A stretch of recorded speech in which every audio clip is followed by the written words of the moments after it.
Hello students, today we will continue the engineering electrical material for third semester diploma students. As we have discussed last class about different resistive materials like high resistivity materials, low resistivity materials. Today we will discuss about high resistivity material and their applications. So I have written some of the high resistivity materials with their application. Let us discuss them. So the first one which we will discuss today is tungsten. Now tungsten is used in incandescent lamps, and what is the properties of tungsten? See, tungsten are very hard materials. They are having resistivity which are twice that of the value of the resistivity that of the aluminum.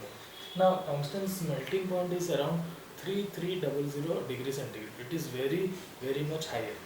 Now you will also find its tensile strength is very high in case of a tungsten material. We will have it oxides very quickly also. So it is having some demerits also.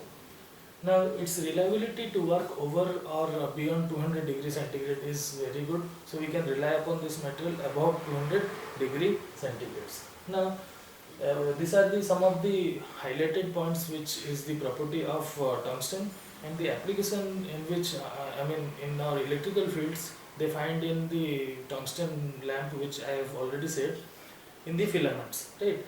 So you might have seen tungsten material inside the filament bulb or your lamp. So what is the gas inside of incandescent lamp? It is inert gas, which I have written also. So inert gas is the gas which is present, and what are the inert gases? It can be your nitrogen, or it can be argon, or sometimes it can be vacuum also. So now the second material is your carbon. So you know what is a carbon and where it is used. I think you have seen in the brushes, electrical brushes for conduction of current, or the passage of electricity from a motor from the commutator ends to the other parts of the machine. So this carbon, how it is being manufactured in these industries, yes, we will understand now. So what are the processes? It involves grinding. So the raw carbon which has been which we get in the form of raw material will be first grinded into fine powder like substance, and then this grinding substance is then now mixed or with a binding agent. Now binding agent, what do you mean by binding? So that it will like a glue like structure, we will have to hold this whole carbon raw materials which have been powdered, right? So we will have to mix it with a coal tar. Coal tar is the best example for binding agent. So this is now mixed with a binding agent which can be coal tar. Now the third step goes to molding. Now what is molding?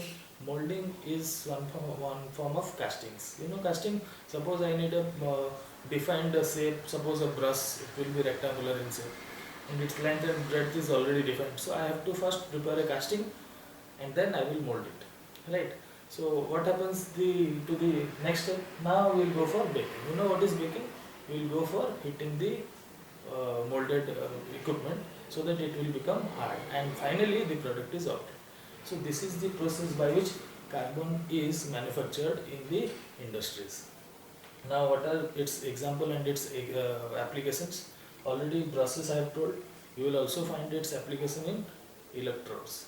So you will find the electrodes you can take for your batteries also. You will find its application. Now coming to the third element, which is platinum. Platinum is grayish white metal, and it is the non-corroding. Its properties, it is non-corroding in nature, and it is also having malleable as well as ductile property.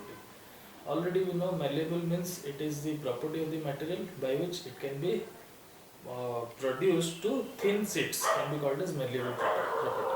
Now ductility, it is the property of a material by which it can be drawn into thin wires. So this is having non-corroding as well as malleable and ductile properties, right? So now it is also resistance to chemicals. So platinum is a metal which is resistant to chemicals. That means it will not be affected by any chemicals. Now its melting point is around 1775, means 1775 degrees centigrade is its melting point. Now it do not oxides in air also, and the application for platinum is heating element in ovens. So in the heating elements of the ovens also you will find in furnaces. I have written also. You can check it out that in furnaces also platinum is used. Now the last metal is mercury. Yes, of course there are other metals also, but we will discuss today for these four metals only. So mercury is the heaviest metal, and it is a heavy silver white metal which is very poisonous also, and the only metal which is in liquid state at room temperature, right? Its melting point is around 357 degrees centigrade. It is found for the application of mercury arc rectifiers. You know, you already, some of you, those who are from lateral entry, would know mercury arc rectifiers also, right?